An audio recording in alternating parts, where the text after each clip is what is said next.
Hello friends, welcome back to the channel. आज की इस अल्टीमेट गेमिंग पीसी बिल्ड में आपका स्वागत है। फ्रेंड्स, इस वीडियो में पीसी बिल्ड करने जा रहे हैं इंटेल कोर अल्ट्रा 7 256 के सीपीयू के साथ RTX 5080 ग्राफिक कार्ड। फ्रेंड्स, ये वीडियो आपको कैसा लग रहा है? लाइक, कमेंट और शेयर करके बताएं। एंड इसके फुल डिटेल्स जानने के लिए आपको डिस्क्रिप्शन बॉक्स चेक करना होगा। वहाँ पर इसके कॉन्फ़िगरेशन की सारी डिटेल्स दी गई है। बेसिक कॉन्फ़िगरेशन आपको मैंने बता दी है। सीपीयू है कोर अल्ट्रा 7, ग्राफिक कार्ड है RTX 5080 एंड रैम यूज हो रही है एसर प्रेडेटर की 6000 मेगाहर्ट्ज़ वाली। तो फ्रेंड्स, इस वीडियो को लाइक, शेयर और चैनल को सब्सक्राइब कीजिएगा।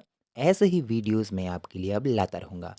फ्रेंड्स, आपको कोई सवाल और सुझाव हो तो कमेंट बॉक्स में ज़रूर टाइप कीजिए, और कमेंट में जो लिंक दिया गया है वहाँ पर जाके भी आप इस वीडियो में जो कॉन्फ़िगरेशन हो रहा है पीसी बिल्ड का उसका भी चेक कर सकते हैं।